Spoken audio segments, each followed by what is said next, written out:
Sometimes I need to log into YouTube or whatever. Okay, here. Okay, I'm We're back. live, and so far we have 0 viewers. How rude. Okay.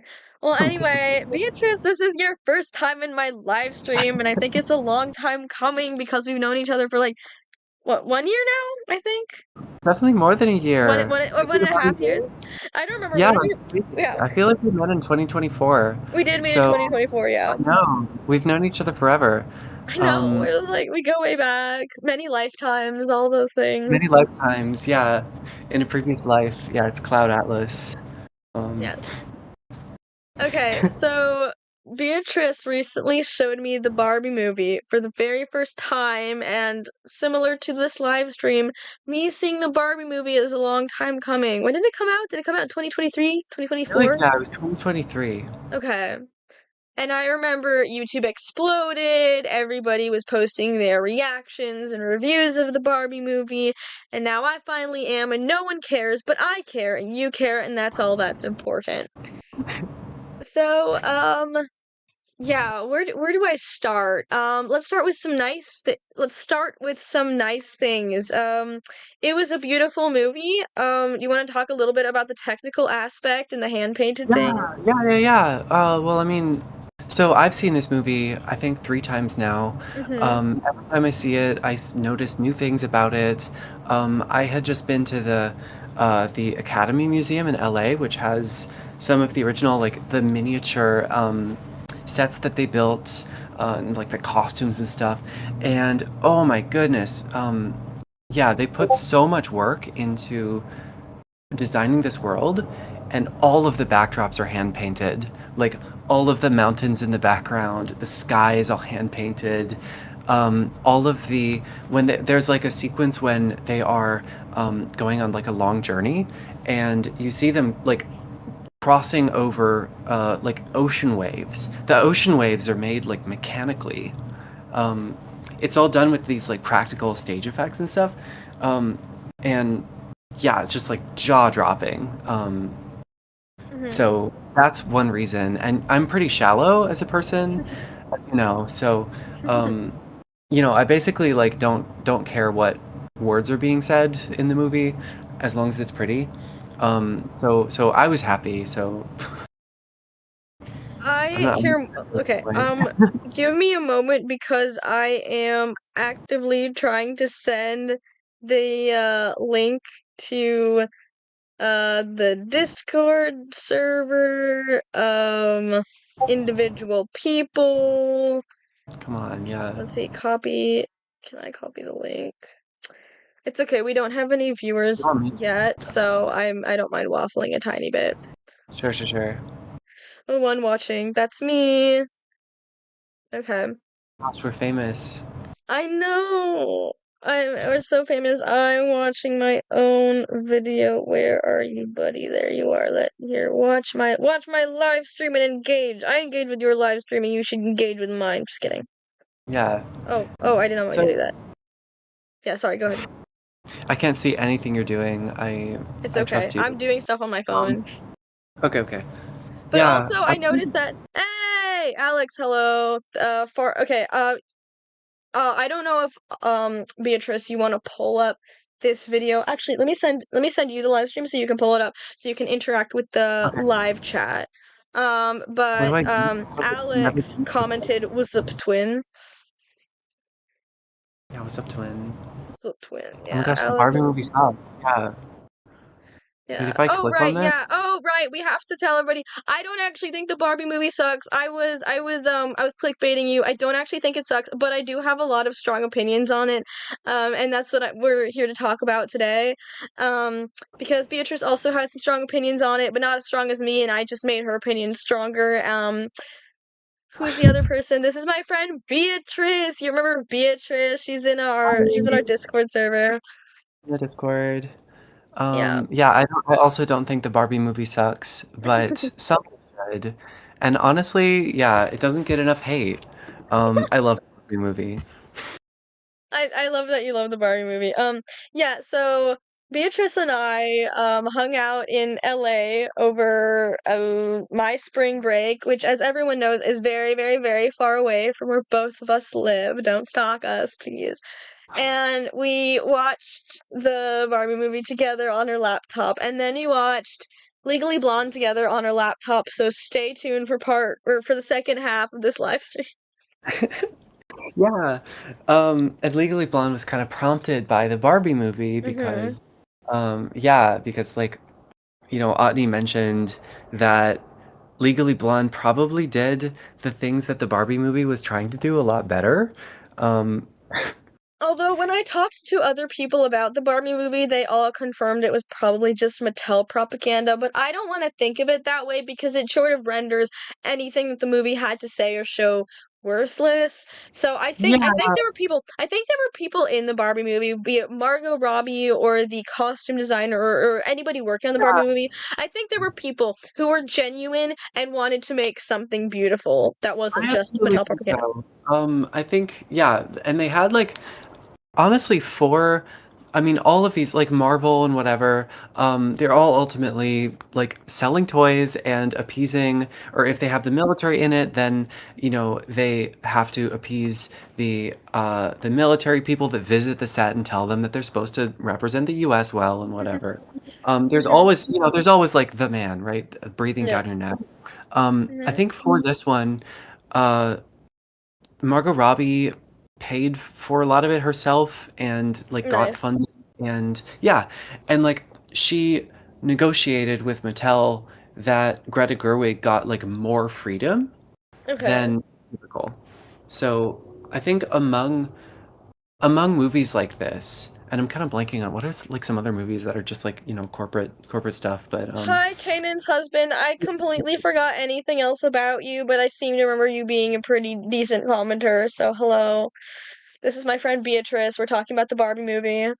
and I should open this Yeah, okay. open that up.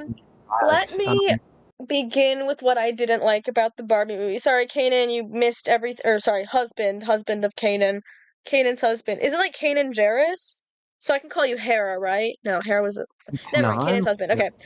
Sorry, I was thinking of a Star Wars thing because I'm a nerd. Gross, right? Um, what was I saying? Okay, Kanan's husband, you missed what I liked about the movie. I liked how it looked. Beatrice shared a lot of information about how great it looked and why. I'm going to talk about what I didn't like now. I did not like the script. There were many reasons why I didn't like the script. I found it, number one, too preachy. Number two, it didn't feel like, for like most of the main characters, with the exception of Ken, maybe, they didn't have Kanan Jarrus. Oh, you are Kanan. Okay. Oh, so you're the husband of Kanan Jarrus. Oh, O'Hara will be mad that you stole her, man. Um, sorry, Star Wars Rebel things. Okay. So yeah, I didn't like the script. The individual main characters didn't really have their own style of speaking. It felt like they were all, they all shared the same collective brain cells, and there would be moments where they would have a little monologue. They'd have a little political monologue, and it felt like they were just reading out of a very basic Feminism 101 textbook, which, yeah, is a joke I borrowed from ContraPoints, but it is accurate. Um, it it felt very mechanical. It felt very preachy. There were also moments where Margot Robbie's character, stereotypical Barbie, she would describe feeling self-conscious, and she had a bunch of men staring at her, and she said this very manufactured voice, like, which I guess is a point because she's Barbie, but she's like, I feel very conscious in like the self way. And I was like, oh, there would have been so many more ways to make that joke actually funny. That joke's not funny. You just said the same words in the reversed order, and I'm cringing. And there was a whole lot of that. There was one good speech in the movie, and you'll notice I called it good, not great, because I think it could have been better, but it was, well, I'll explain. So at some point, the mother from the real world named Gloria. So I guess I'll have to give a tiny bit of context. Sorry, Beatrice, I'm Can we not letting you back speak at up all. and talk about what the movie's about? I mean, go ahead. Yeah, we Yeah, should like probably do that, right? I guess I forgot to do that. I'm assuming everybody already saw the movie because it came out in 2023. So if you're here, like, why didn't you see it? Weirdo, do your research. Go watch the Barbie movie. Yeah, Okay, do the your Barbie research. movie. What is the Barbie movie? It's Mattel propaganda. No. So Yeah, the well, Barbie movie. Okay, in order to explain the Barbie movie, I'll have to sort of explain how the universe works. So there is real life and there is Barbie Land. Now, it is the rules of this world don't necessarily make sense, but basically in Barbie Land, there is a Barbie corresponding to every a child who has a Barbie doll in real life. So the Barbie's like emotions are kind of influenced by how her girl in real life is feeling, although there are no Barbie duplicates when in the real world there are Barbie duplicates, but there are no Barbie duplicates in yeah, Barbie Land. But again, lots of plot holes, lots of whatever. That's neither here nor there. So stereotypical Barbie starts feeling weird and she gets told by another character named Weird Barbie, who was absolutely mauled and mutilated by her girl in real life. Hence why she looks weird and is called Weird. Weird Barbie tells stereotypical Barbie that she has to go to the real world and talk to her girl because her girl is sad right now. So stereotypical Barbie and Ken go on a little journey to the real world. So the real world has a sign that direction, like this way to the real world. So it's just normal for them. I think the movie was good. I didn't necessarily love it, but I think Barbie Land said, yeah, everyone loved the aesthetic, but they didn't necessarily love the plot. The plot was where it was sort of failing. So they go to the real world. So Barbie and Ken find out that the real world is on one hand run by patriarchy and like yeah, like the Barbie sorry, real world is run by patriarchy. Real world is also messy and people grow old and women are cynical and less whimsical and um anyway, then Ken falls in love with the patriarchy, so he goes back home to Barbie Land and convinces and like just turns Barbie Land from a matriarchy into a patriarchy. So previously the women ruled, the women worked, the women lived in houses, whereas the Kens didn't really we live still only anywhere, have sleep. which I think is also sort of a plot hole because don't Kens live in the Barbie dream house? Like, do Kens not have their own little spare bedroom in the Barbie dream house? That I don't know. That didn't make so much sense to me, but okay. So then Barbie, the mom. Okay, so Barbie's girl in real life is a kind of middle-aged mom of a very cynical, outspoken, I think 12-year-old or something. She doesn't talk at all like a 12-year-old. I'm sorry, I did not like the 12-year-old character. I found her very insufferable. Um, but yeah, so all three of them go to Barbie Land. They find out that Barbie has been turned to a patriarchy. They manipulate the Kens until they turn Barbie Land back into a matriarchy. They unbrainwash all the women and again, like turn Barbie Land back into a matriarchy. Anyway, in the process of unbrainwashing the women, um, Gloria, the mom from the real world, gives the only good speech in the movie. She talks about how frustrating it is to be a woman in the real world and have all these contradictory pressures put on you. How you need to be put together while not acting like you're putting any effort into it. You need to have a particular body type and you need to make room for the emotions of men all the time, every time, and a lot of it was really good. But some of it did feel like the slam poetry I hear from teenage girls on TikTok all the time, which made it feel a little bit less powerful. Um, but yeah, anyway, it was what I liked about the speech though that the other speeches and monologues in the movie didn't have was that Gloria was allowed to have time to say everything. She was allowed to pause, she was allowed to fluctuate her voice, she was allowed to show actual emotion, whereas every time there was a rant or a monologue, it was delivered in the same tone, it was sort of played off for laughs, and there was no room to breathe between each sentence. It was sort of like, haha, angry feminist monologue here, and it was a few of those peppered throughout, and then Gloria got one good speech. It didn't deserve all like the sobbing and hype it apparently got, but it was okay. Good job. Little round of applause for you. It was a good speech. Yeah, I think it was Right. I don't necessarily disagree with the things said in the rest of the movie, but actually both this speech and the other kind of Mhm, little sound bites that are mhm, of sort of like feminist, mhm. like the kind of thing that you would read in a pamphlet or something, Yeah, um, they are used as like, oh, this is what feminism sounds like. They're used as like a texture almost, yeah. and that's in this in this case in Gloria's speech it's used as like a weapon or like a this is a Mm, MacGuffin. When she, when she speaks the truth about the contradictions of patriarchy, it snaps the Barbies out of the spell that they're in, and that's a kind of, I don't know. It's used as like it's like this is just sort of a magic spell. mhm, Um, so I want to say it's almost like a coincidence that like the actress just got to land that speech really well. Like as far as the mhm. plot goes, like it just I don't know. Yeah. Kind of the It same as the was other sort one. of, it was incidental, almost accidental. I Yeah, mean, yeah. right. Gosh, was there anything else about that?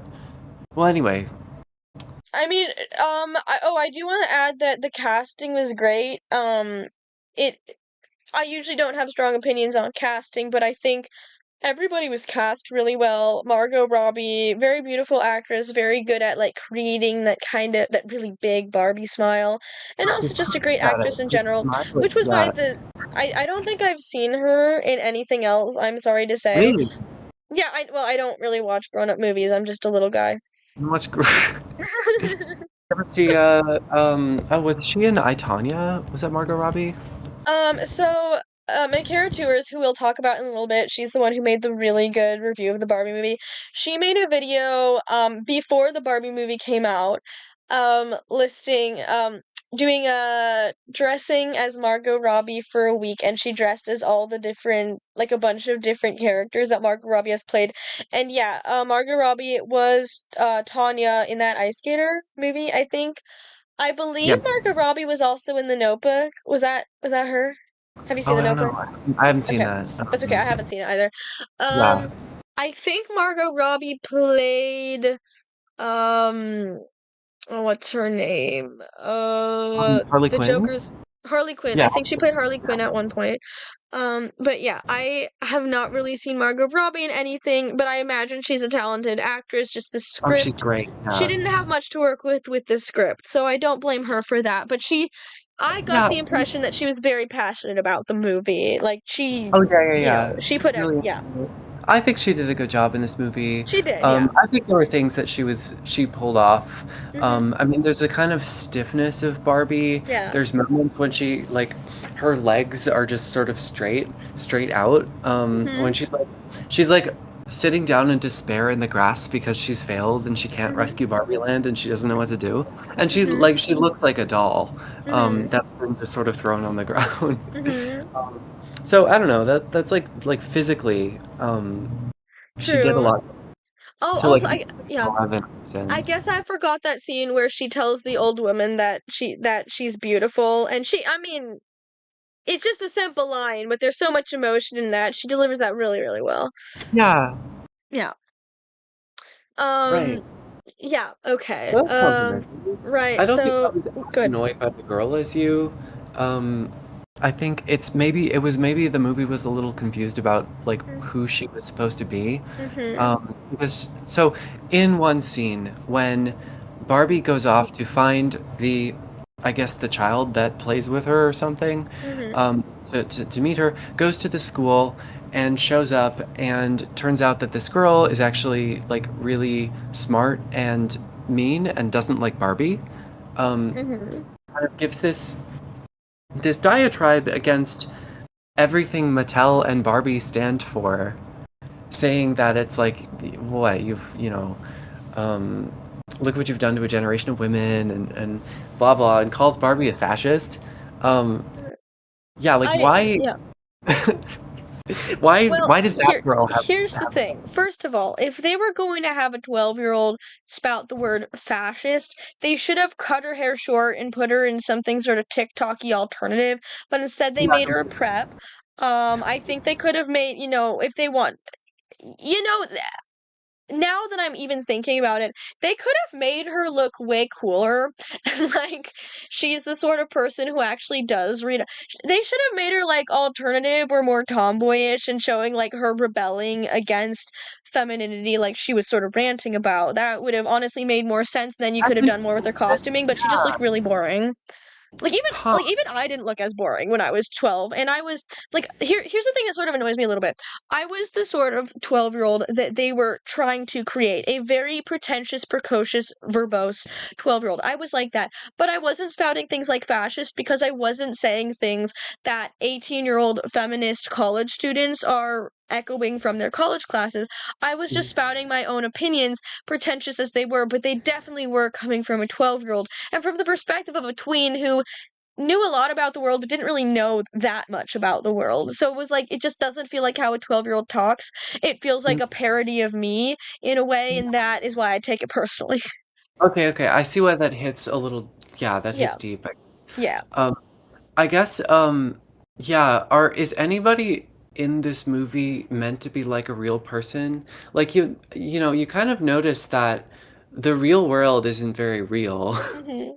in this movie. Mhm. I mean, there's a contrast between the real world and Barbie Land, where Barbie Land is supposed to be the fantasy of, like, what if we could just solve the problems of patriarchy by having women doctors and women presidents, and have them all be pretty Barbies, right? Versus the real world where things are complicated and, you And know, men sexually nobody harass women, men sexually harass women, and women get and arrested for standing up for themselves.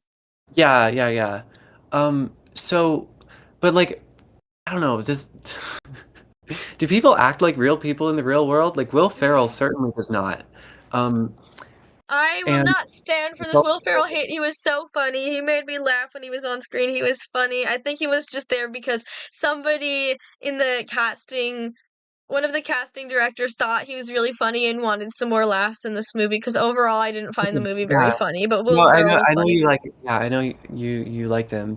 I'm not saying I didn't like him. Yeah. I'm just He saying, was. Sorry, does he go act ahead. like a real person? Like, Mhm. is that, I don't know, like he's so cartoony. Um, Mhm. he's like almost on the side of the Barbies and Kens, Mhm. as far as how strange and cartoony he acts. Mhm. Um, so anyway, I don't know. Well, I guess Listen, he's so liminal. why he didn't really bother me, it was because there were already so many plot holes in the movie that him being out of place didn't even feel like a plot hole at that point. I was just like, yeah, just this movie's just going Sure, sure, for it. sure. Yeah, yeah, definitely a lot of plot holes. Can we talk about some of the plot holes? Sure. Yeah. Okay, yeah.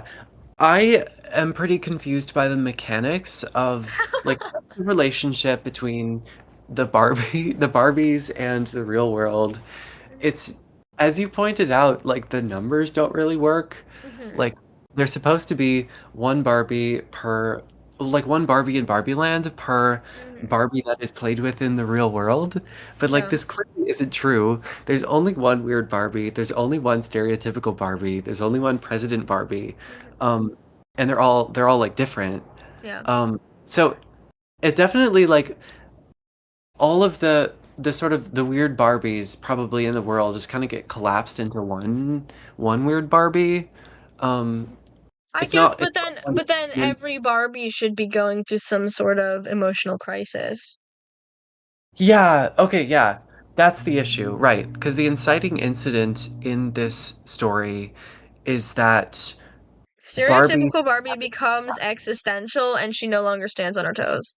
And yeah, oh, and then also she has like a tiny bit of cellulite, which isn't really cellulite because you shouldn't have to like dig for it. Like she had to sort. Here, I've done this too because like I'm deathly afraid of getting cellulite, which is stupid, but like I've done this thing where I like stretch my skin out to see if any of like the texture looks remotely cellulite-ish, and she looks like how my legs look, and I don't have cellulite. So that was a whole thing. I honestly found the cellulite thing very insufferable because the whole cellulite thing and like, oh, cellulite's so gross, blah, blah, blah, was placed, was like, it came across as a joke when like 90% of women have cellulite and most women are kind of taught to be ashamed of it when like every woman has it. It's just how women's bodies work. And I didn't like how it being called disgusting was treated as a joke. I find it disgusting because that's my problem and I shouldn't find it disgusting because that's like a normal woman thing. And I don't think that should be continuously affirmed in this movie when at no point did they talk about how like it's okay to be like this Yeah, is normal and this doesn't like okay when it's such a Barbie good point to when the Barbie old sees woman. when Barbie sees the old woman and tells her that she's beautiful, we're looking at wrinkles, we're not looking at Yeah, cellulite, we're looking at you're right, you're aging. right. Yeah. There is no So and also cellulite. I wish that they had put more into it. cellulite is not even necessarily an aging thing. I remember going swimming as a teenager and girls my age had cellulite. Like Yeah. it's not even an aging thing. But okay, yeah. Yeah, yeah, yeah. But it's a real person thing. It's Um, a real person thing. yeah. And I guess there should be like okay, but like Yeah. Barbie isn't gonna go. Maybe they caught the scene where Barbie shows up at the school, hangs out with 12-year-old girls, and inspects all their cellulite. Oh, But oh, I hate that. I hate I that. don't think, yeah, I don't think that they would have put that in. No, Um, that would not be good Mattel propaganda, yeah, even if it's no, no, accurate. no. But maybe having somebody explain that like cellulite is okay, or having like, yeah, maybe having more encounters with like the reality of Mhm. bodies would make Mhm. sense for her because ultimately her arc, to spoil everything, is that after fixing Barbie Land, she realizes that she doesn't belong there and that she belongs in the real world and wants to become a real person. Mhm. Um, and I guess if we had more of like her discovering that, having a real body and being a real person is kind of worth it and preferable to just a fantasy, just like the very simple fantasy of Barbie Land, Mhm. that would be good, you know? Yeah, I mean, honestly, I didn't really see the chemistry between Barbie and the real world, and I didn't really understand her desire to be human, to be honest.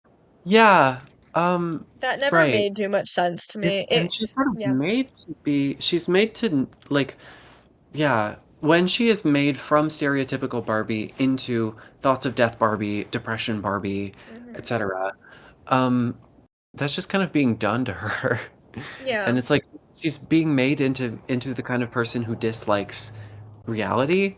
Um, Like, we mhm. see a couple of scenes where she tells the old woman that she's beautiful, or she notices Gloria and her daughter snuggling at some point and smiles. And there are moments a bit like that. But then at the end, I don't remember exactly what she said, but she said a lot of things. And one of the things she said was she wants to create stuff and not just be created or product. And I was Mm. thinking, like, at no point really did we see her ever interested in making anything. So, Yeah, does she yeah. create anything? Yeah. I don't know if she is talking about having a child of her own. Imagine if she was just like, I want to be a mom. I want to have a girl. I want to play with dolls with my girl. Yeah, I want to tell my girl that she's beautiful. Honestly, that look, I literally just wrote a better speech for her in 2 seconds. honestly. Yeah, wait. I like Wait, that. okay, wait. I think, Have of you course, seen people Hook? would complain about it because people would be like, well, what do you mean? Womanhood is all about being a mother? Like, you have to have children to be a woman? Um, I don't know. That's another good point, but then you could also argue there that in Barbie Land, every woman is um let me try this again. Okay. In Barbie Land, every woman is a super successful bachelorette and Yeah, not every and women and it's like this pop feminism girl boss like in order to be an empowered woman you need a successful job and to be independent whereas a woman is just as valuable if she wants to be a mom and raise a yeah. family. I And guess, I think yeah, and I okay. think that That's a could have good been worked point. with. So have you ever seen Hook? I'm just thinking of this now. Oh, probably when I was like 5. I have no memories of it. Okay. So I won't go into too much detail, but Hook is about Peter Pan, but Peter Pan as an adult in the real world forgetting that he's Peter Pan, and he goes back to Neverland and remembers that he's Peter Pan, and then he remembers why he decided to go to the real world in the first place. And he says, I remember why. I wanted to be a father. I saw Oh, Wendy's granddaughter for the first time, and I suddenly was like, I want to be with her and I want to have a family with her and I want to be a dad and that's my purpose. And I mean, and that worked because it was like a man saying it, so there wasn't really anything politically charged about it. Uh, But like a monologue like that, like I want what Gloria has. I yeah, want to be a mom. I want to tell my daughter that she's beautiful. I love Hook. yeah. Hook is amazing. But yeah, we're not here to talk about Hook. We'll talk about another movie, but we're not going to talk about Hook. But yeah, you know what this movie lacked? Like a minus the one good monologue, it lacked like a raw, real, personal monologue. The problem with the feminist monologues and rants were like they weren't very personal. They didn't feel like personal experiences. Like you said, they felt like recited pamphlets. Mm. And I think a good emotional personal monologue, like I want to be a mom, I want a daughter, I want to grow old. I want to see my granddaughter. I want all that. I think like that could have been so much better than what she said, which felt so impersonal. Hi Miranda, I've never met you before. I, um, wait, so sorry, I completely blanked on It's everything. okay. It's okay. It's okay. Um so I think that one problem with all the monologues from the beginning were that they were so impersonal. Any of the Yeah, characters could have said it. It didn't feel like personal experiences. And what I just said, the about wanting to be a mom thing, or Hook wanting to, or sorry, not Hook, what Peter wanting to be a dad, those were personal. They were personal, and there was more emotional catharsis to them because it spoke about their true desires and their true experiences, and emotionally reacting to what everything that had happened in the movie. right. Yeah, Versus just like, oh, these are sort of the right thing. opinions. Yeah, yeah. Sorry, These I are know the it's right late for things, you. the neutral facts of the matter. Yeah, yeah, yeah. Yeah. Um, right. Do you want to talk about any more plot holes? Because I wanted to do a little bit of a rant on how the movie interpreted the patriarchy. Hmm. Um, well, I mean, none of it like it doesn't really make sense, I guess, as a world. Honestly, the many to one thing is the big thing. I guess like so is it the case that whenever somebody who works for Mattel draws a Barbie, I then almost that thought it Barbie was exists in that. the world? I almost Yeah. thought it was that, but then Weird Barbie says, no, you need to find your girl. Your girl is sad right now. Yeah. So, okay, right. Yeah, so, I So, mean, like, yeah, the no, movie's that's tricking us. just The movie's completely confusing wrong. us. I think Weird Barbie is just wrong. I think Weird Barbie was always Okay. wrong and does not have. Okay, this makes sense. Yeah. So Okay. Weird Barbie, um, has a false image of like how the real world works. It is not at all like Toy Story, um, and in fact, uh, Barbie Land is the projection. This is like the canvas of ideas of the Mattel That makes Corporation. way more sense. Um, That's what I was thinking okay, too. yeah, it's projected from. Yeah, it's like Barbie Land is like the fantasy of like, here's the world that we're making. Wouldn't it be so weird if it were actually real? Um, like and in this world, feminism is solved, and what do we mean? We mean that, well, like, there's lots of Barbies with lots of high-powered jobs, and they can look like all kinds of things, and they can be disabled, and they can be transgender, and Also, they can be pregnant. how do we even know about the real world? How do they know about the real world? Oh yeah, good question. I don't know.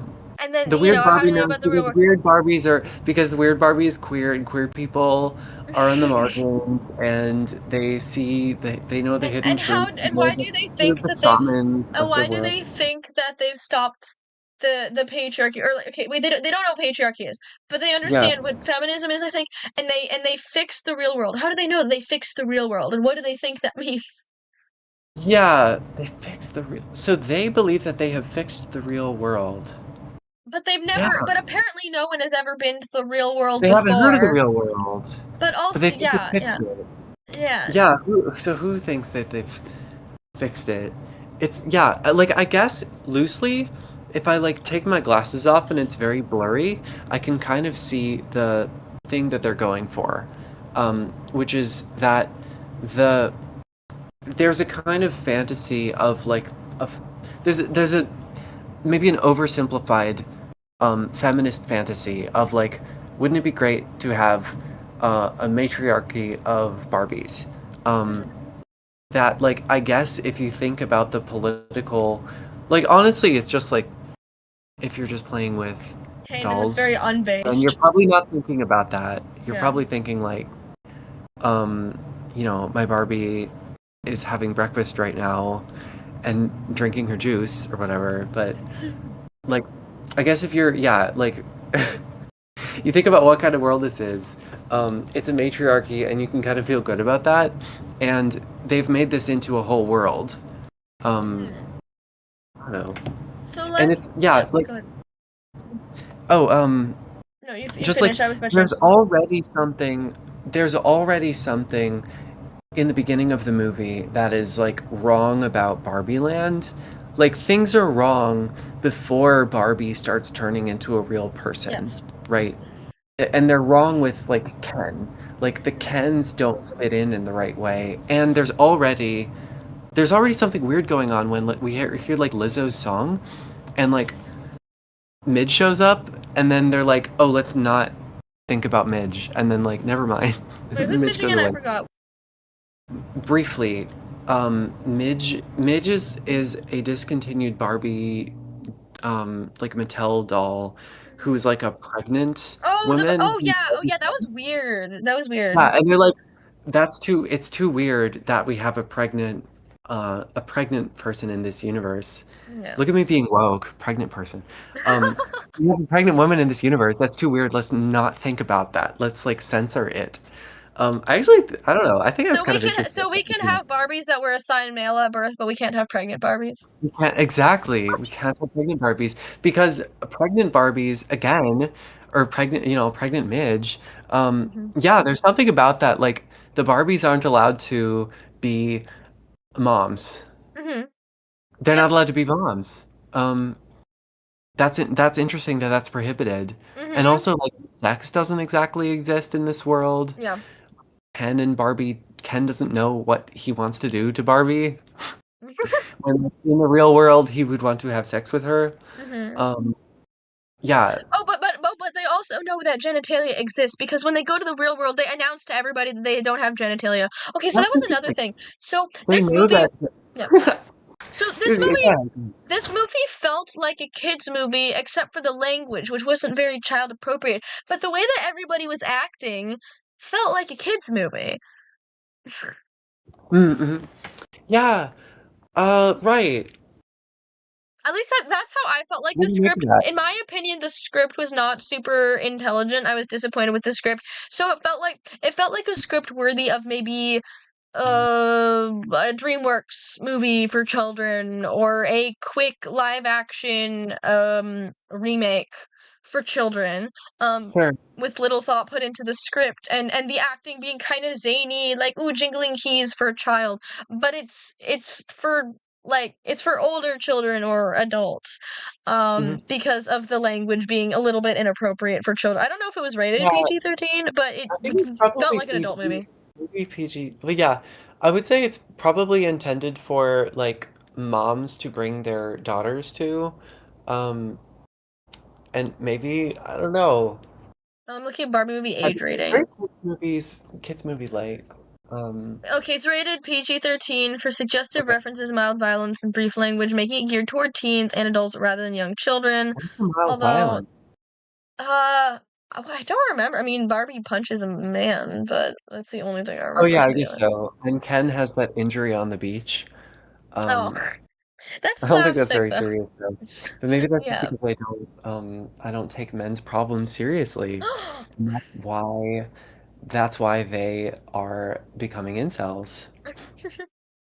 Okay, so I want to talk a little bit about the patriarchy of the movie. I guess like the feminism and the patriarchy of the movie. So, in the real world, Ken discovers that men have all these high-paying jobs and men are these like or okay, wherever he goes, all the jobs seem to be primarily dominated by men. So he attempts to test out this theory that men rule the world in the exact same way that Barbies rule Barbie Land by walking into any job and asking for walking into any firm and asking for a job and saying, I'm a man. That's my qualification. I'm a man. And being turned away because, well, no, you need to be qualified for this job. And, but then he goes, but then he's still like, oh, the patriarchy is real and it's good, and I'm gonna go back and bring it to Barbie Land. And with absolutely no effort whatsoever, all the Barbies just give their power to the men, and the Kens replace the Barbies. And then, the Barbies are magically brainwashed for some reason, which, that's never explained. Yeah. But Well, it's then kind they're, of yeah, go ahead. it's they sort of make a comment about it that it's that the Barbies have no immune system against patriarchy.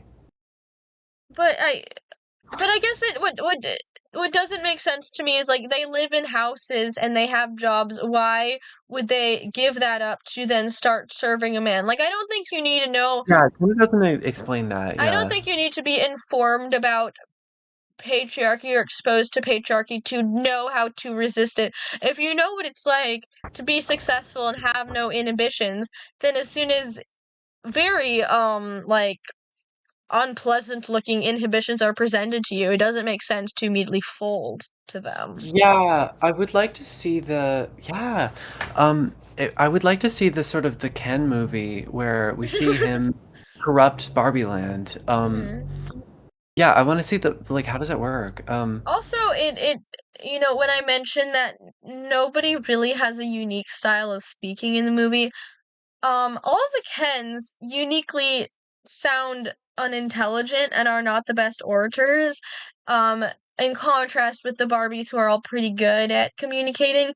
So it also doesn't feel like Ken could have realistically orally persuaded any woman to agree with the patriarchy. Sure, I don't think he did orally persuade them. I think it Yeah. was somehow like, well, somehow in this world, like, symbols just appear and like the things that, like he's got what? He's got like the Jake Paul like outfits.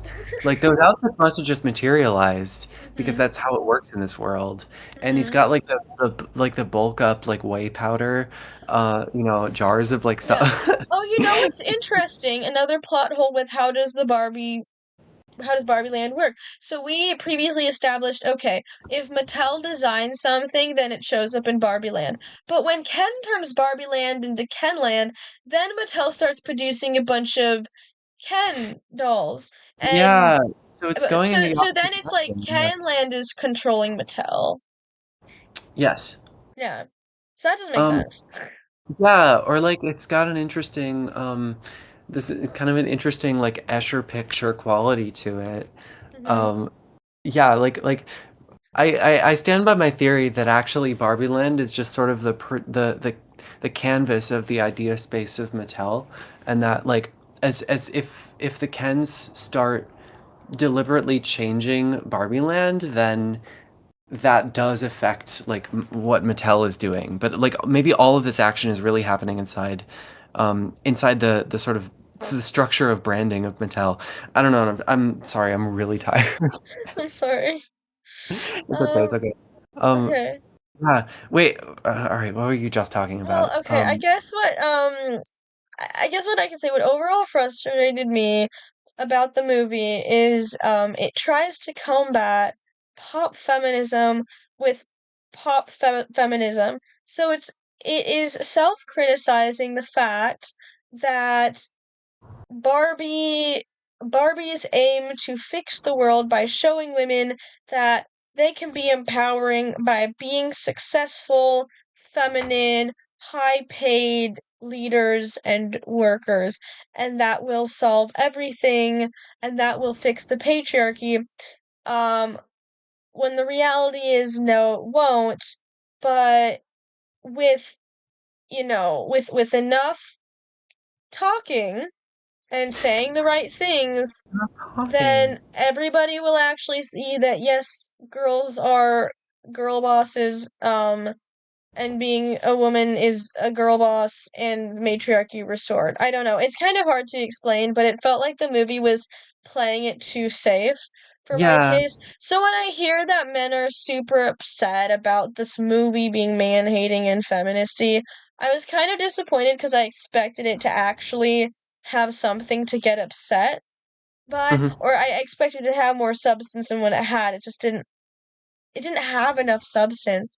I guess it Um, just implies that men are like Kens in that they're just kind of stupid and like childish, and it's kind of like it's like how Super Bowl ads depict men. but You men know, like Super Bowl ads. Actually, I don't know if men men like do Super like Bowl. I Super don't. Bowl ads. Yeah. Exactly. It's self-perpetuating, but Yeah. Um. Yeah. men like man caves and men like I don't know, watching sports and men I okay. Also, when we cured the Barbie, let me figure out how to word this. Okay, the Barbies get brainwashed, but they get unbrainwashed once one woman gives a speech about how relatably infuriating it is to be a woman in the year of our Lord 20, and fixes that just fixes all the women. Like they go from being empowered to immediately buckling to the patriarchy, or to immediately buckling to the patriarchy, to immediately being like, actually no, wait, I love being a powerful woman in a leadership role with a high paying job. And it doesn't tackle the real issue of women who are pick me's, women who are male centered, women who have trauma from other women and seek men as a refuge. Um Okay, yeah, yeah. honestly, Yeah. true. Because Yeah. that is there that's very much the kind of thing that this has potential to talk about, Yeah. I guess, because like there are temptations, right, toward Mhm. being like that. There's a kind of pleasure in Mhm. being um there's kind of pleasure in giving men what they want, because they Well, like you and because then well, you're here. going to be privileged, right? Okay. Well, you're I don't aggressively straight, so like that's not the most relatable thing ever. But no, know sorry. for everybody, but I don't know. Okay. But but Barbie Land doesn't show that. Like nobody in Barbie Land is heterosexual or anything sexual. Everybody They're in not Barbie Land is sexual, yeah. asexual and aromantic. Um. Yeah. This is, by the way, tangent. This is like the kind of I want to see the version of the Barbie movie where Barbie and Ken go to the real world and then they discover like that they can actually have sex and then Ken gets Barbie pregnant and they're like, "What do we do about this?" You want And to like pornify Barbie? when you put it like that, yes, of course. Um, I don't know if we have time to go into the reviews. I'll just talk about Legally Blonde now. Maybe Sure. if you're up to it, we can talk about some of the reviews. But okay, Okay. I think Legally Blonde does what the Barbie movie may have been trying. Let me word this better. Okay. Um, the Barbie movie had the opportunity to tell a story about a successful feminine woman who can be successful and feminine while having a man at her side supporting her, loving her, but not being her end goal. It can also no, I'll finish that sentence later. And I think Legally Blonde is a real movie that does that really, really well. So Legally Blonde is about um a young woman named Elle who gets broken up with by her, you know, lame boyfriend who's not good enough for her. And he goes to Harvard Law School, so she gets into Harvard Law School to get back together with him. But he's with someone else now. So at first she tries to win him back. Then she realizes she will never be good enough for this loser of a man. So she decides to be the best version of herself that she can be. That's basically the movie. And the movie shows that Elle is a very intelligent woman who can and deserves to be taken seriously and can be very intelligent and successful while also being very girly and loving mani petties and being sexually attracted to men Mhm. and wearing cute things and having a little chihuahua all the time. It We can also have both. shows yeah, you can be a girl boss and have a chihuahua. I know, crazier things have happened. Um, but it also shows how by being herself, she attracts a man who supports her and ultimately ends up proposing to her, but that's not even the point of the movie. The point of the movie is her being successful and amazing, but she also gets supported and helped by a man along the way. Um and it also shows something that I think the Barbie movie did not do a good job of. It shows a male-centered woman over time changing her mind as she realizes that she's out there backing up men, supporting men, and they don't have her back, and they just treat her as an Yeah. object, and they don't care about her. And she realizes that she's way better off being friends with Elle instead of viewing Elle as a rival. That is, what's her name? Vivian. I really liked Vivian's character. I thought she had a really good arc. Um, there are also there's some interesting commentary there about female sexuality, like the weird bend and snap scene that's a little bit outdated, but at the same time it shows um like the women being cognizant of how they're viewed kind of and objectified, but also how they can take control of it and use it to ultimately get what they want. And that it's also Mhm. like it's also okay to be into men. Um and Yeah. women aren't the ones being manipulated by men all the time. I And it really like shows the yeah. arc with Yeah. I really like the arc with the woman who is it what is she or like I can't remember the woman that she like Oh, I don't remember her name, but I know who you're talking about. Let's yeah just call yeah her yeah Jennifer Coolidge. Jennifer But yeah, the Coolidge. nail tech. Yeah, the nail technician, that's right. Um yeah, it's She, really sweet that like I don't know. Oh yeah, well, okay, so Elle meets a nail tech who's middle-aged, has a very low opinion of herself, and was dumped by her loser boyfriend. And Elle has her march up to her loser boyfriend and demand custody of her dog, and Mm. encourages this woman to be confident in herself and to recognize her self-worth and to be confident enough to try to get a man that she thinks is way out of her league too, and then they end up getting together, and that's cute. Um, let's see. But yeah, it does a good job of I'm trying to remember if there are like any good men in the story. There aren't many good women or good men in the story. Um, I mean, Emmett is really good. Oh, that kind of incel boy that Elle helps get laid. You remember With the that guy? autistic one? Well, I didn't think he was autistic. I just thought he was You awkward don't and think he kind was of incel. autistic? I thought he was totally meant to be autistic. Feel like if he was meant to be autistic, this is a 2002, 2004 movie, it would have been more obvious. But Okay. okay, let's pretend he was autistic. Um, yeah. Whatever, but the incel boy, yeah, we finally get the incel late. Well, okay, it was more like okay, he's a supportive friend to Elle, and we see like, it's not all in our face, and we see him slowly warm up to her and helping her out by like reaching something up high for her. And he also accompanies her to the courtroom when she makes her big debut, and he has the law book in front of him. Like he's supporting her there. So him and Emmett, oh, and of course the mailman guy, they were all the good men in the movie. I think also with the feminism commentary, I don't think Legally Blonde was meant to be a feminism movie. I think it was meant to just be a fun rom-com or even just comedy.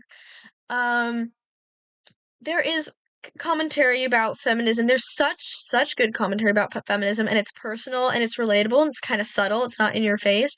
When Vivian and Elle talk to each other, like, do you notice the professor treats us differently than his male students? Like, the professor's always asking me to fetch food for him, and like, you know how the loser boyfriend that we're both fighting over, how he doesn't even do his own laundry and he's helpless and he's needy. Um, Elle complaining about how no one takes her seriously because they only see her as sexually attractive, but they don't see her as a serious wife material. I think that was all really good discussion, and it wasn't even necessarily resolved at the end, but we do see hope that Elle can be successful, she can be feminine, and she can have a great guy who learns to Mm, see her for who she is and is supportive of her. And those are things that can exist in the real world. It is possible, ladies, to find a man who supports you and thinks women are people too. yeah, I hope. Well, I Yeah, mean, you have one. I mean, I know I have a boyfriend now. Yeah. Um. Anyway, I just realized also that Hmm. what you just said about the conversations that they were having, because I did remember that like Yeah. there's feminist content in like the choices that they make, Hmm. and the events that happen, but just in the Hmm. conversations that Elle and Yeah. Vivian have, um, that is kind of what. the Barbie movie didn't do, Mhm. with its like spoken feminism, Mhm. where like I guess it was just delivered so naturally in Legally Mhm. Blonde. It felt like Mhm. it came from character and felt like it was part of a normal conversation, so that it didn't stand out to me as didactic. Yeah. Instead, it was just like, yeah, it was just like, oh, this is like the natural thing that would be said here. Yes. And that is realistic because women and men talk about the patriarchy sometimes among each other. I mean, you and I and your friend Ned hung out and we talked about culture and the patriarchy and feminism. Like it was just normal. And people have those conversations. People commentate on the world around them. And yeah, Legally Blonde, the script of Legally Blonde was awesome. It was so funny. Everybody had their own unique style of talking. It was realistic, it was impactful, it was memorable. Um Yeah, really my brilliantly written. yeah, I don't know if I told you this, but like, right after hanging out with you, I went to hang out with my sister and in the apartment, in my sister's apartment, um she lives with roommates and the fridge is decorated with magnets of phrases that come from Legally Blonde, like I object or I am comfortable using legal jargon in my everyday life and things like that. And Legally Blonde has such memorable phrases. Whereas the best parts of the Barbie movie were when it referenced previous media, like Pride and Okay, Prejudice. wait. I will say, I think the Ken Uff hoodie is pretty iconic, and I Am Ken Uff was definitely memorable and original. I guess it was just so overdone that I don't even like it anymore. Like this YouTuber that I liked at the time that I don't really watch anymore because he's kind of annoying. No offense. Shout out to I'm Cooper. He's a very nice guy, but I got tired of him. He got a I think Knuff tattoo. Right. Um, Yeah, I mean that's a little maybe like get the Ken Uff to like what the Ken Uff tattoo in 2027. Like give it some time. Think about whether it's still going to be kind of a cultural touchstone, you know, many years that's later. true. I mean, is it just me Yeah. or has the Barbie movie not had lasting cultural impact? It had a very loud temporary cultural impact, but I'm not seeing many lasting Ooh, effects of it today. I think yeah, good question. I don't know. I feel like has it affected the aesthetics of other movies? Has Hmm. it I don't know what it's done. Yeah. I feel like cuz like did it comment well on cuz like okay, the thing that Yep. it's trying to comment on with what the Kens become when they become patriarchal, Mm-hmm. like really is worth making fun of. I mean, like if you look at like Jake and Logan Paul, I Mm-hmm. just keep coming back to them. That's okay. And they're kind of buffoonish, like Mm-hmm. like MMA boxing, like way of dressing and acting and stuff. This just incredible like form of camp, that's so homoerotic, um, and so stupid. Like it's just super interesting, and I want to see it depicted more and better, I guess. Um, yeah. Mm-hmm. Yeah, I don't know, the Kenland thing was just so short-lived that there wasn't even much to show. I feel like we heard more from the Barbies talking about how much they loved the Kendom than we actually heard from the Kens.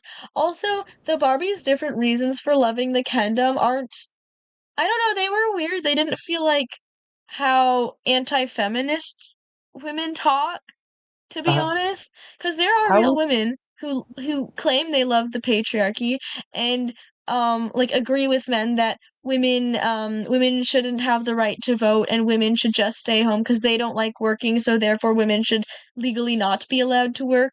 And there are women who claim to have these opinions and they have reasons why, and those were not addressed by the Barbies when the Barbies were mind controlled, and it feels worth noting that women do not need to be mind controlled in order to be anti-feminist. And if the Barbie movie seeks to make any sort of message, then it should have addressed that, because everybody who's anti-feminist to begin with was like, oh yeah, the Barbie movie is just a bunch of anti-men feminist crap. Hmm. Hmm. What would it be like if it did though? Like, I don't know. I'm asking. I mean, I don't know, Like, because then you if would it need to did open up. represent the anti-feminist women, Mhm. like, well, what would that look like? Or what would they, how would they sound? I don't know, because there's so much in the movie, there's so much covered in the movie that we couldn't even begin to cover everything. Like, we didn't even talk about how, or the movie didn't even finish the point it made when it made fun of Midge. Like, I thought maybe that would go somewhere, and we get to see a little bit of a sweet moment with Gloria and her daughter, but for the most part, Gloria's like, yeah, my daughter hates me, and that's kind of that, and motherhood isn't really explored or talked about. Yeah, Um, motherhood, yeah, the womb for some reason, yeah. It's yeah. sort of motherhood is avoided in this movie. Um, Mhm. Even, I mean, even patriarchy isn't really discussed for not disgusting, like discussed or mm, portrayed for what it is, um, uplifting masculinity over femininity. So in reality, people like the Kens would have all still been the bottom of the food chain because they're effeminate, uneducated, unemployed men. They would yeah, not be, wait. yeah. Oh, wait, that maybe that's it though. Maybe that's something good about it. Like the idea is that I mean, Barbie Land is sort of the fantasy. Mhm, It's like the simplified fantasy of people who don't actually have power, mhm, mhm. imagining what the world would be like if they Yeah. did, and if it came easily. And Yeah. in that case, that's the case for Barbie Land, as a reaction to a world where women are Mhm. excluded Mhm. and then put down, and that's not acknowledged, right? As sort of Barbie Land is like an a cartoon that does the opposite of that, that a cartoon that satisfies sort of the dream of having power, Mhm. and maybe Yeah. that is also what's happening in like kendom, Mhm. kendom, kendom, where Kingdom. yeah, like right, where, Here's a good way that I literally just came up with, and I might change my mind later. Here's one way to think about the patriarchy in and the movie sort of miss that this is kind of what the patriarchy is. The patriarchy is a pyramid where the oldest, richest, masculinist men are on the top, and at the bottom are all the effeminate, unemployed, uneducated, unintelligent, probably non-white men. And then women only exist to boost a man's status within this patriarchy.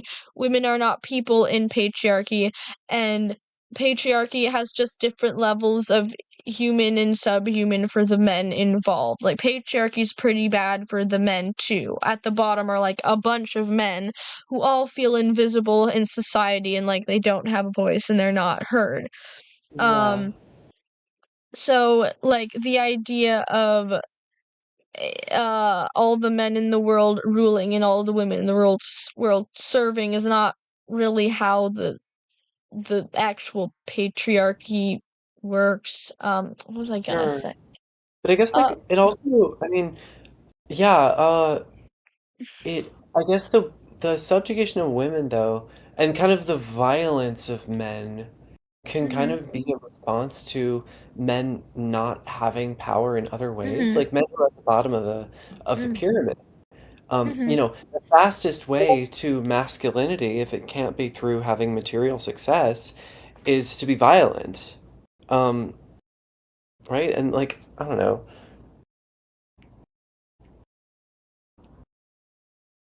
it's just like, the subjugating women is Mhm.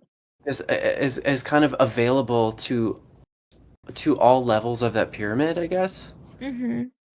in a way that Yeah. that Yeah. like being a CEO is not. Yeah. I wanted to say something. Um, oh, okay. Makara Tours in her review said something that was pretty good. She said that it would have made more sense if um Ken had gone into the real world and run into a bunch of incels and maybe adopted their ideology. That would have I made a hope bit that more I sense really too. wanna see that version of the movie. That's okay. Yeah, okay. So my characters is review. Again, Beatrice, let me know at any time when you're tired and just want to call it a night. Okay. How That's are fine. you doing right now? I'm pretty tired, but, do wanna do wanna get to this point. Okay. Let's talk about Makara Tours' review. So I've seen her review multiple times, but you saw it and were really, really touched by it. So I was really what would you like impressed to say with about her, it? yeah. Oh, yeah, so, I mean, I had no idea, who this person was, who so Makara Tours. Makara, yeah, Makara, this, like, what, she's, like, a seamstress? Yeah, she's a Yeah, DIY seamstress vlogger lady. mm, Yeah. yeah, who obviously has a head on her shoulders and observed several things about the Barbie movie in quick succession that, on hearing, I immediately knew, were true, Hmm. and kind of wished that I hadn't heard them or had thought of them myself, because, once I heard them, I couldn't unhear them, and then I was like, "Fuck, now I don't like this movie." She's Um, really good at ruining movies. She kind of ruined yeah, Little Women, the most recent Little Women movie for me. yeah. She pointed out that, like, there's 2 plots Hmm. smushed together, that they're trying to make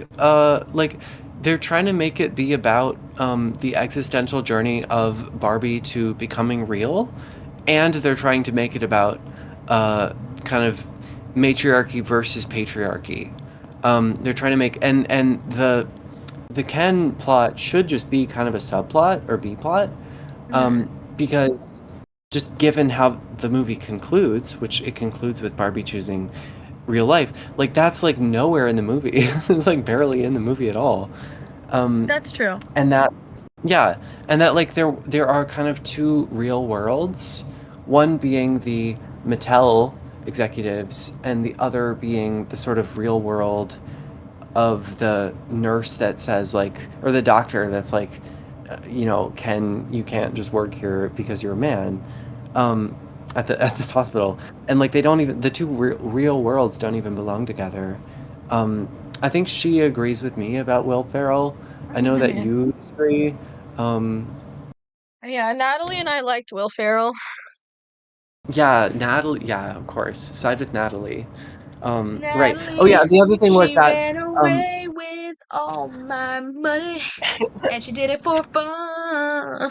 So go the ahead. other thing was I had already listened to like ContraPoints' um like Patreon tangent about the Barbie movie Which like is a while paywalled, by ago. the way. Screw you, Natalie.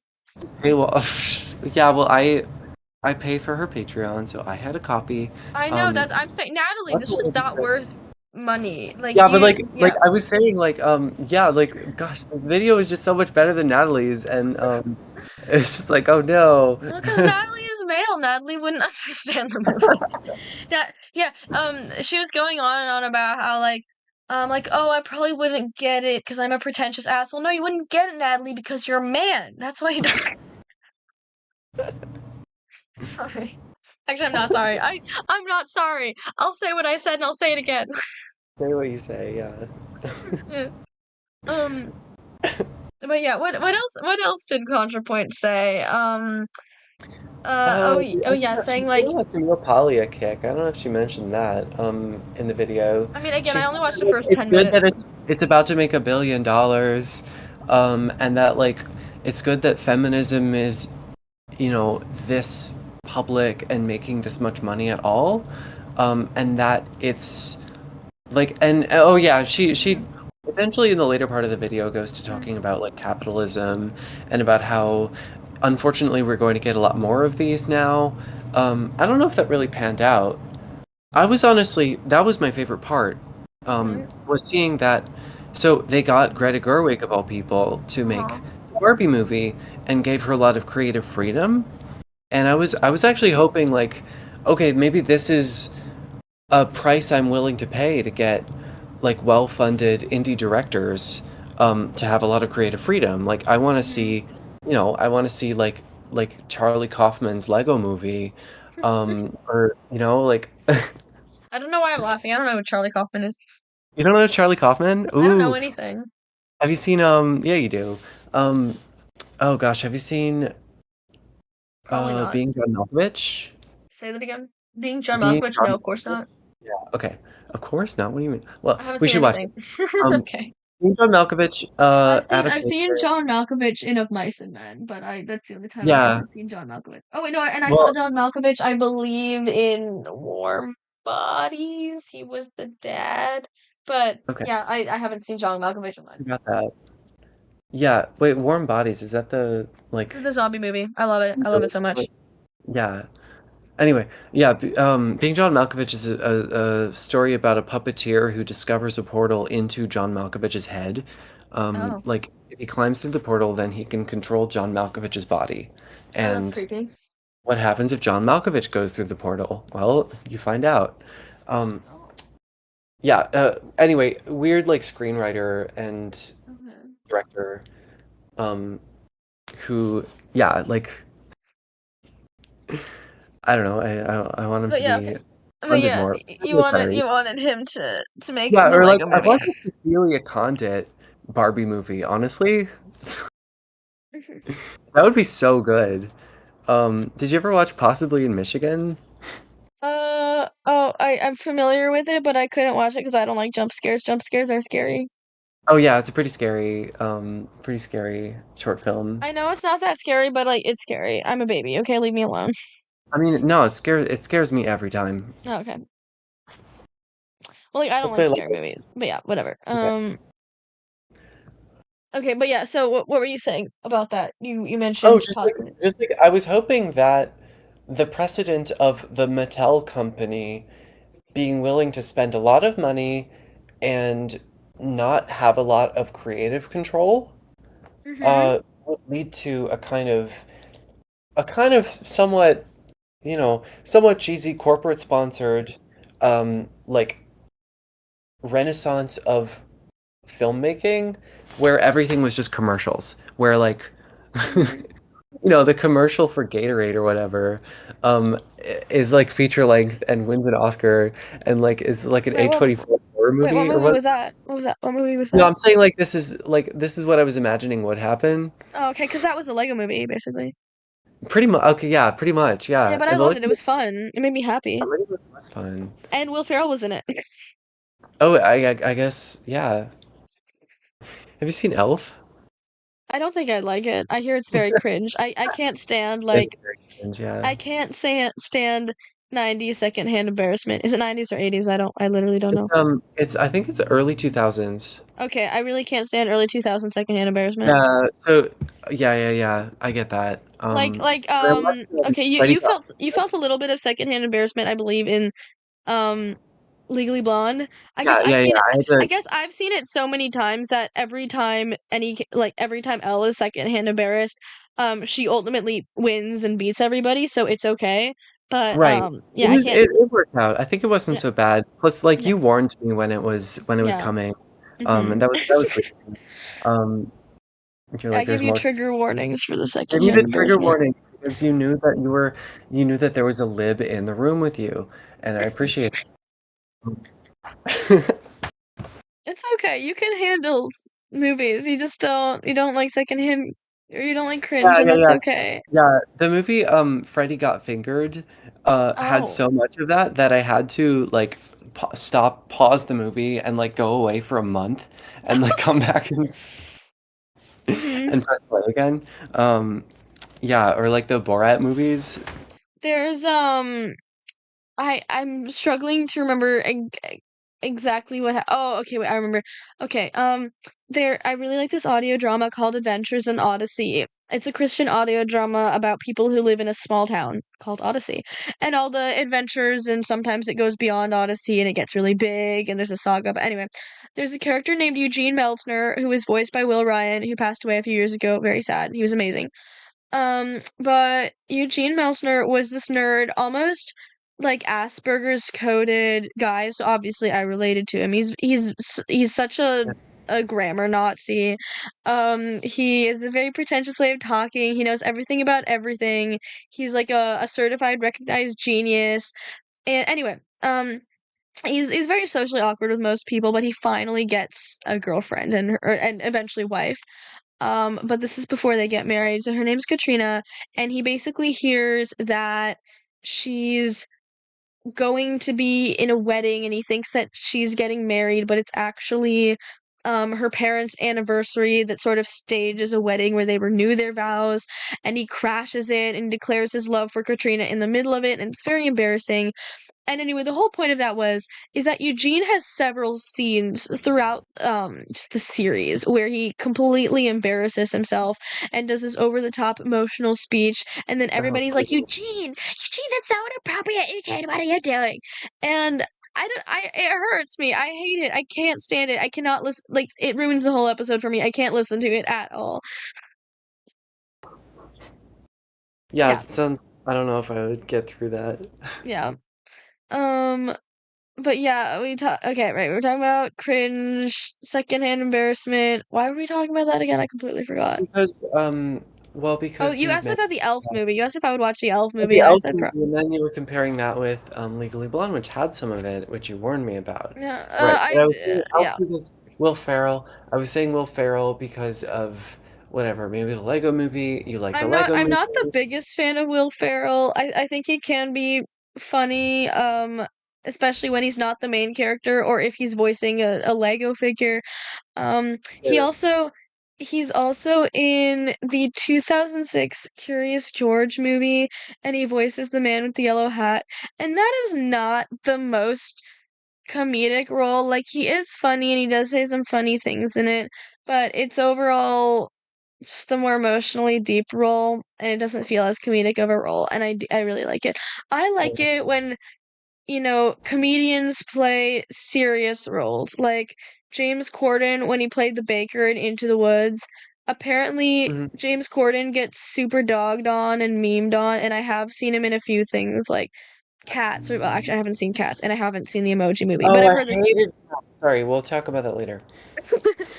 But anyway, James Corden is basically like the secondhand embarrassment character. Like he always voices the character that gives you bad, bad, bad secondhand embarrassment. But I feel like in Into the Woods he plays a more serious role and he's quite enjoyable as the baker in Into the Woods. In my opinion, at least, I found his Oh performance yeah. pretty moving. I liked him as the baker in Into the Woods. And that was, mind you, the first time I had ever seen James Corden and act in anything. So I didn't realize that we were supposed to hate him. I thought he was great, and I thought he was a good singer. Oh, well, good. Yeah. Yeah. Gosh, I remember like maybe I didn't pick up on it, but Harry Styles in Oh. Don't Worry, Darling, I really Oh. liked. I didn't realize that everybody, like, basically universally was like, this is the most garbage performance I've ever seen. Oh. I can't believe they put him in this movie.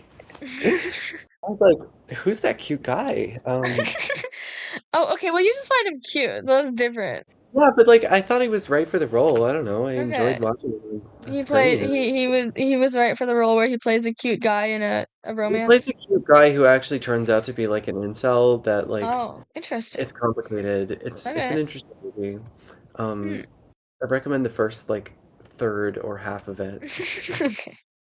Good to know. Um, was there anything else we needed to add? We didn't have much to say about ContraPoints' review, and I'm gonna be honest, I forgot most of it. Um, oh, I guess I was gonna say, I think in ContraPoints' review, she mentions that uh one thing that or one way in which the Barbie movie portrayed their let me try this again. One of the ways in which Barbie tried to be funny, the Barbie movie tried to be funny, is by just referencing a bunch of things, which I found painfully ironic because that's how ContraPoints is funny. ContraPoints just quotes a movie or TV show line completely out of pocket and out of context, and that's ContraPoints' version of funny. And that's literally what the Barbie movie did. So she has no legs to stand on. That was funny. I'm pretty sure she said that. Maybe she didn't, and I made it up just to dog on her. I think you Um, made it up because you were, yeah, I don't think ContraPoints ever complained about that. the Um, counterpoints even pointed out. Well, she did no, point out that there were I think you different pointed multiple it out. references. You pointed out that Natalie does this, and you just wanted to, yeah, to dunk on both of them. I guess I did, yeah. I thought that Barbie's references were fine. I was very happy with the Pride and Donald's my Prejudice little enemy, reference. Yeah. apparently. Oh, I don't know about that. But Sorry, I cut you off. it's okay. The characteristics review. I don't know if we need to say anything more on that. She did a great job of pitching an actual or a she did a good job of pitching a version of the Barbie movie that she would have been happier with. And you completely agreed with that. Except Yeah. you think there should be more sex in it. Well, I mean, I just think I want to see, yeah, the pregnancy part. Maybe I just want that on AO3. I just want like a version. You want to see Barbie get fempregged. I want to see, yeah, I want to see the Midge movie. Or the Midge movie, yeah. I'm sure Midge has Yeah, her own movie. I don't know. There were or maybe fempregged not. is fempregged like a thing? Is that when like, No, is I it mean like mpregged, but when no, women get I pregnant? made a joke because Mpreg and I imagine you love Yeah, reading no, that's Mpreg, really so I'm good. sure Yeah, I'm gonna use that like as if it's like a strange new thing that like yeah, women as can if get it's a pregnant. phenomenon for Right, right. a female person to get A female pregnant. person. I can't believe some pregnant people are women. I okay, we should probably go soon, but can I rant for a second about something completely unrelated? I just read the most Sure. infuriating comment on TikTok today. I sent it to you already, Beatrice, but it was the one. So there's a video on TikTok.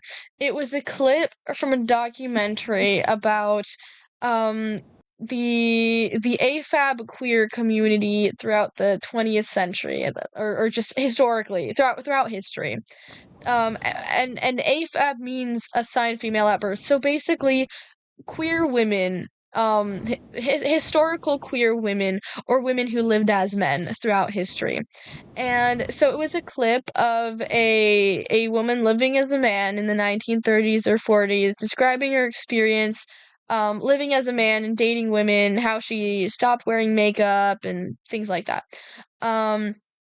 Um, I also think it's worth noting that at the time, a lot of masculine lesbian women did not have the language to explain that they didn't like being feminine and they were attracted to women, so they would simply say, "Oh, I'm just a man. I'm basically like a man. I feel like a man." But that's a conversation most people aren't ready for. But anyway, so that clip is played. Somebody's like, "Yo, where's this from? What documentary is this?" And somebody replies, "It's about the AFAB queer scene or something like that, or the historical AFAB queer scene." And somebody replied, "Oh, I don't like that. I don't like that you said AFAB." And the other person replied, "Why not? You can't really control being AFAB." And somebody was like, "Well, you know, it excludes trans women and it's very bioessentialist." And I was like, "Oh my gosh. Oh my gosh. Can female people not have their own thing without these men coming in and being like, but what about us? What about the trans women?" Like, Yeah, it's really it's just confusing. misogyny repackaged. We're just not calling it that because now the men are women and the women are men. So now the women now have privilege and the men have lost all their privilege because they have long hair and they have pronouns now. So they've lost all their privilege. Um, And it's just like, yeah, it's true that it's this clocky. long It's clocky. study, this survey, right. This survey like of like of like women living as men, you know, or yeah, like AFAB, maybe you know, people of gender diversity in the past, People of gender. what do you want to call people of gender, people of pronouns, or trans men or whatever, because I do think that there were trans men back in the past. I just don't think that every case. There were trans Yeah, men, there were lesbians, but I don't think, yeah, like I don't there think were that every straight case women was. who lived as men.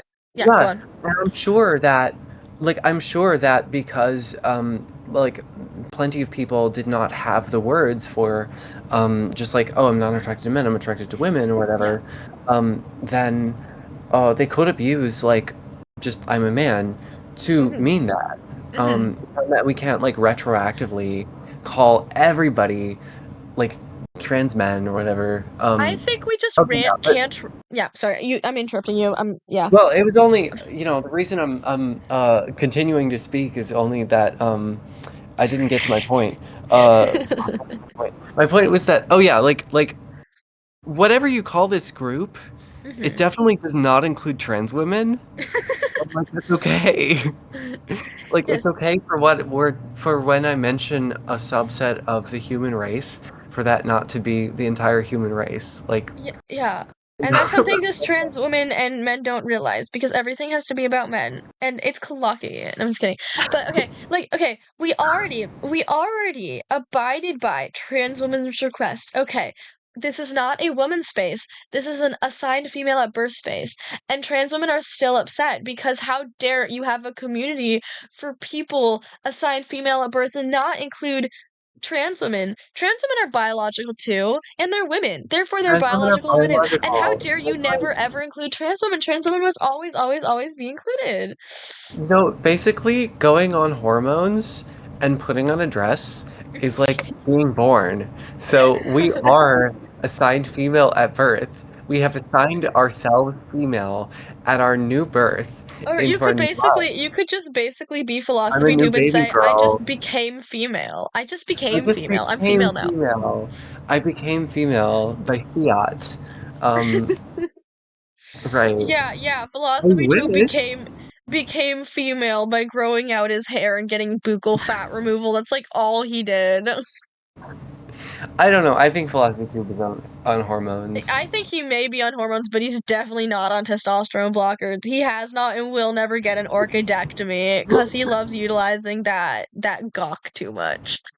The gawk. Yeah, well, He loves his gawk. many such cases. I mean, yeah. He loves being 6 feet. He loves being able to switch to his baritone voice whenever he wants. He's an absolute blight to dysphoric trans women who just want to like live chill normal lives as women and not have attention drawn to them. Well, I agree that that like second part describes me, but I don't think I hate philosophy tube as much as you do.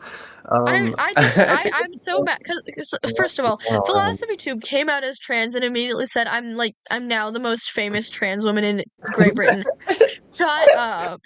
Shut up. You could not be more narcissistic if you try. This is one of those people who's like, oh, a narcissistic personality disorder is a thing. It's not just a TikTok buzzword. It's an actual personality disorder that people suffer from, like Philosophy Tube.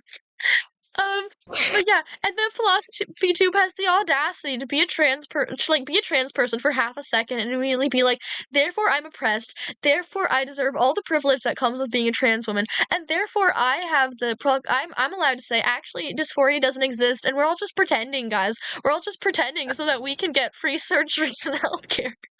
aren't we all just lying? We're all just making up We're these all just symptoms, guys. lying. We're all just making up these, yeah, like, Oh, that makes me gosh, so mad. That I'm gonna makes me start doing so that with mad. like, right, I'm gonna do that with the flu, honestly. I'm gonna be like, don't we all just want the meds? Like, Guys, I want benzos. I'm gonna pretend to have ADHD. Actually, I think I really do have ADHD, but I'm gonna pretend to have ADHD so I can get meth. Sorry, YouTube, please don't take it down. We're being silly. We're having a good time. We're being funny. We're just satire. kidding. This is still To be educational. fair, like, probably so my take is probably that in her own life, she was transitioning and, like, faced, some of the experiences of being a trans woman, like, before coming out on YouTube. I'm gonna say some. Um, Well, no, finish. Sorry, finish. Because I'm gonna say well, yeah, something, but you finish. okay, okay. I also will say that her coming out video, did that make me cry? One of those videos made me cry. She's good at making me cry. That's. I'm sorry. That's giving me a secondhand embarrassment. I am cringing right now, and I am gonna need to take a break from this for a month and then come back. So, I'm sorry. Yeah, no, I mean, yeah. Basically, everybody I tell that to is like, I bet if you read I bet if you read my ex-girlfriend's messages, they would move you to tears because of just how they well would work worded they are. because I'm just, yeah, I have to show them to you because they're insane. But sorry, that's not what this conversation is not on about. the No, screen, yeah. no. Um, but yeah. Okay. So philosophy tube. made a video saying something like I emailed NHS 300 times or something like that. Which I do believe because apparently Philosophy Tube faced multiple hurdles before getting to transition. And here's the thing, I think they were very good. First of all, I think there should be hurdles in transitioning. And if you were genuinely dysphoric and suffering, then you would be able to get past these hurdles because these hurdles are meant to assess, is your quality of life damaged by the fact that you are the sex that you are, and would it be improved, statistically improved, if you did transition to gain characteristics like the opposite sex? And that's what these placeholders and this therapy is meant to do. Now here comes pre-transition, what's his face? Abigail. Goatee, 6 foot, short hair, the straightest dude ever, and just being like, like, I'm thinking about transitioning. Cheers, mate, in it. And I'm just kidding. He's not a Londoner, but still. And they're like, are you sure? Are you in the right room? Are you sure you're not looking for Viagra or something? Like, wait, are you sure you want this? And so a bunch of people not taking him seriously because if you saw goateed Ollie walk in and be like, I'm a woman now, you'd be like, you maybe want to go through therapy first. Maybe you want to get assessed for depression, anxiety, andropause, midlife crisis. You want to seek therapy for like maybe that very recent breakup you had with that trans woman. Maybe you want to. No, you don't want therapy. You just want hormones. Okay. Yeah, we'll get back to you on that. We'll see if you still feel this way in 6 months, and then persistently later. Um, yeah, eventually, not Contemplate, Philosophy Tube did finally get the opportunity to transition. Um, but yeah, okay. I imagine Abigail faced a lot of hurdles. I think they made sense though. I think the hurdles made sense, and I think these are people in Ollie's best interest being like, "Are you sure this will make you happy though? Are you sure? This is a very big deal. This isn't just YouTube clout. This is a big deal, okay? Are you sure you want to do this?" Anyway, I'm done with that. Okay, okay. Yeah, so your theory is like what Abigail is taking for kind of a systematic, like this is Yeah. just how the system is. Hmm. Those are actually like things that she was facing Yeah. that like Yes. because Yes. because like her in particular, like what are you doing with that facial hair? Like So, okay, yeah. yeah. So here's the thing. I don't know what it's like to be a trans person in England. However, in the United States, you could start transitioning as a minor. You could start you as an adult, you could walk into any plan like you could walk into a Planned Parenthood and get hormones. It is very easy to start transitioning at very easy being a relative term, but it is not difficult. There are not that many hurdles when it comes to transitioning in the United States. Maybe in the next few years you will need to like go out of state to get your hormones, but it's still not going to be the same sort of hurdles. Even with like the whole top surgery thing and surgeries, there are month-long waiting times. I do think that's mostly because of like everybody and their mother getting top surgery and bottom surgery now. But just the other day, I saw a freaking trans guy on Instagram get top surgery booked within a couple of weeks because a freaking follower paid for her to get top surgery. Um like Yeah. we live in a world where that could just happen now. So Abigail's experience of having to wait, I don't know, 9 months before she was given hormones, I think that's a pretty unique experience because everybody was like, Ollie, you've lost it. You don't want to do this. Ollie, this is not you. I know you. You're not like this. I think those were the hurdles that Abigail was facing. I'm sorry, Hmm. I did dead name her multiple times, but in my defense, that's how I first knew her. That's how she used to go on YouTube, okay? Like, We'll I put a just forgot. yeah, Slip put of a the dead tongue. name in the dead name jar. Sorry, I usually say I don't dead name, but I literally have like so much disrespect for Abigail. I do not care. I don't care. Abigail is so freaking. I have no respect for narcissists. I have no respect for liars. I have no respect for people who are soiling the name of the community that they claim to represent. No respect for philosophy. At least I'm not calling her Tube.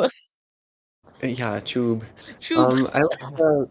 I also kind of liked the play, The Prince. Oh, Uh, the play was so boring. The only like Honestly, Philosophy Tube ruined the play. It would have been so much more enjoyable if it were just like, what were their names?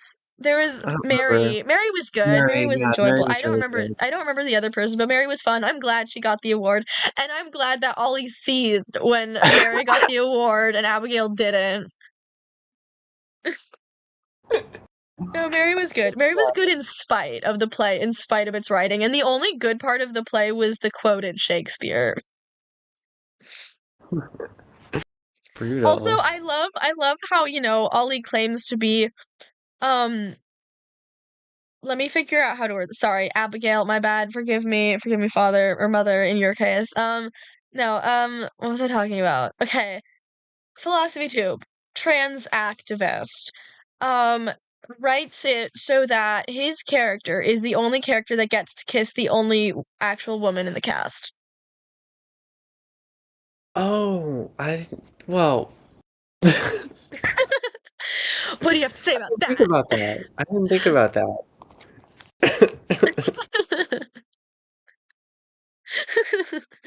That's it. That's my mic Hmm. drop. No other words. I'll have to rewatch. With that It's in not mind. worth the rewatch. Did you see the vampire video? That was weird. Which one? No, I didn't. The short film Yeah. that was promoted for a while. She was talking about it like it was a feature film, and she was like, Mm. "I'm going to Hollywood," and it was just like a 20-minute like I short hope she film. doesn't go to Hollywood, but if she does, we should totally go back to LA and try to stalk her. We should. No, I'm sorry. Discuss more Our next trip is offline. Yeah, Baltimore. We're gonna do a Baltimore vlog. we're Hey, gonna do looking for Baltimore ContraPoints vlog. in Baltimore. We're gonna stock points. Yeah. We're playing I Spy. We're trying to see if we can find ContraPoints in Baltimore. By the way, this is a bone sober live stream. I don't know about you, Well, but I to have be not fair, touched. I am. No, I did not have a single drop of alcohol. I had some non-alcoholic beer before this. Um, I to think be fair, I I am fine. I think you were fooled. I think you were fooled. I think it was alcohol. No, Mm. no, I know I'm not drunk because as silly as I'm acting, I'm not dizzy. But that's the only difference between me now and me when I'm drunk. Is I'm a little dizzy, but I talk Yeah, about the you're same under way. the influence. I'm never drunk actually. I'm a child. I've never had alcohol in my life. I'm a good kid. Yeah, he's a good kid. I can vouch. I'm trying to think of it. Oh, Son. right, the vampire movie. What did you think of it? I'm trying to remember it. It was Oh, I didn't even watch it. The okay. vampire You thing, like didn't watch Dracula's it? Fake ex-girlfriend. Philosophy Tube fan. Dracula's ex-girlfriend? Yeah. Um, no, I didn't. I mean, it sounded interesting. I remember hearing like about it. I remember Hmm. like Abigail saying that her character was supposed to be kind of what was her character was supposed to be like So I in an think, abusive relationship yeah, and kind of like a trans woman with a high pitched voice who is like straining to be feminine, who I guess is uh, supposed to be like a picture of like kind of a disgusting trans femininity that she doesn't like, or I don't know. wait, really? I Maybe that's completely missed that. Wait, what? maybe I What? I haven't seen it, so Are you sure that I was mean I don't Philosophy know. Tube? Because it sounds like she's copying ContraPoint. I don't think Philosophy Tube's disgusted by herself at all. Hmm. Not by herself. I don't think she's disgusted by trans women either, really, Okay. Yeah. necessarily. I don't, I like that. I think she's just copying something her ex-girlfriend said, to be honest. Could be, could I be. think she's just plagiarizing ContraPoints. I don't know. Every like little insecurity or pretend insecurity that Philosophy Tube claims to have just feels like a skinwalker. It just feels completely manufactured. Like this is what normal people are You like. think Therefore, I'm so? gonna pretend to be normal and have insecurities too. I give her the benefit of the doubt that she's like No, insecure. I no, don't know. I she's mean, weird. She's really weird. She's a strange person. And I do remember anyway. well, I mean, she's okay. You're right. She is probably some kind of insecure because I am convinced she is a certified NPD, narcissistic personality disorder narcissist. And narcissism is built upon insecurity. You kind of have to be an insecure person if you're Yeah. a narcissist, because the narcissism is the cope for the insecurity.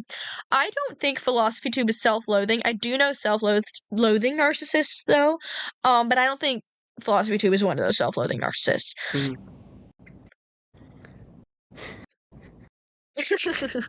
I had something to say, but I don't anymore. Okay, that's relatable. I think we're about done here. If there isn't anything else I you think want we to add, really wrapped it up. Yeah, I feel we like took we we have went on solved feminism. Yeah, we went on some journeys here. we went on some journeys. We got to go on some more. We got to go to Baltimore. We do need to go to Baltimore. We're not literally going to Baltimore, guys. That was just a joke. That was That literally was a just joke. like I'm satire. kidding. It Yeah, was satire, yeah. yeah. We did literally go to LA though. We did literally go to LA and it was amazing and we had an amazing time and I want to do it again. Yeah. Yeah, Yeah. and he bought me a drink. I did buy you a drink and I did wingman for you a little bit. Thank you. Yes. Yeah, you would have talked to that cool movie guy if it hadn't been for me going, yo, my friend likes your tattoos. I'd be too shy. Yeah, I can't, I'm too shy. I'd be like, yeah, and it's like, and he's like, thank you. This is my Kenneth tattoo. I got it from Barbie 2023. Have you heard of it? I'm like, no. Tell me more. No, but he did. I think he shared some movies that you had heard of, or maybe you hadn't. And then you shared some things that he hadn't heard of. And then you did the same thing with my cousin. Well, let's not use his real name, but Yeah, you did talk to my cousin quite a bit, and you and he had quite a few movies in common, and you absolutely fell in love with his letterbox page. And you probably would have also that's fell in Letterboxd. love with him if his girlfriend hadn't have been there. I'm Shut just kidding. up! Shut up! It's Shut up! okay. Shut I would up! have loved to welcome you to the family. I would have been like, yes, Beatrice is my cousin-in-law. Yes, I brought her and my cousin together. They're literally perfect for each other. But no, I think my cousin and his girlfriend are so cute together. I think they're great. Yeah, I think so too. I think they're really cute together. I think Hmm. not another word Is about it that. like, would it have been weird if I had shipped you with my cousin? Is that a weird thing to do? Because I feel like usually I people think, people don't like it if their friends fall in love with their sisters or brothers, but like I'm yeah, heavily for that. really, I don't think it would have been that weird. Um, I would have thought that was kind of cute. I think that's Yeah. probably a good. I mean, it doesn't matter because we're not eligible, and I have a boyfriend. So Yes, you have a boyfriend and he has a girlfriend, but in another yeah, in another life. timeline, maybe Yeah. we'd be family. Yes, yeah, different kind of family, not just spiritual family, but like married into the family. We're the town family. Yeah, yeah. We should end this stream. We should end it now. We should end this like Also, 10 minutes I don't know ago. how long we've had 0 viewers, but we've had 0 viewers for a long time, which is really sad. Guys, you missed it. This is a gem. Y'all are losers. Maybe it's just because it's so late and everybody's asleep right now. Y'all are losers. You missed out. I'm Yeah, just kidding. I love you guys. I love you I guys. love Thank you for you.